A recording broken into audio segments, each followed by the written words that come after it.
இரண்டாம் பகல் நாம் சோழ தேசம் நோக்கி பிரயாணிக்க உள்ளோம். இது குறித்து தாங்கள் விவரிக்கவே இல்லையே. அச்சப்படுவோம் என்றார். சிந்தாத்திரையாக போங்கோள். தஞ்சை எட்டியவுடன் அடியேனே ஒரு நொடி நின்று நினையுங்கோள்.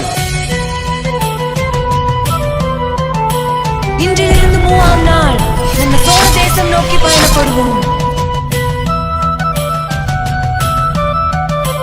சோழ தேசத்தில் உமக்கு மகுடதாரண விழா நடக்கும்.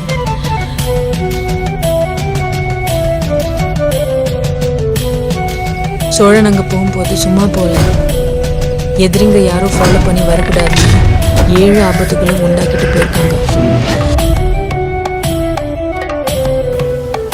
தூதன் வருவன், வதைக்கப்படுவன், மதலை விழிநீர் துடைப்பன், மாறி பெய்யும். அதன் பின்னர் அவன் எங்கு போனான், என்ன ஆனான் என்பது இன்று வரை மர்மமாகவே உள்ளது.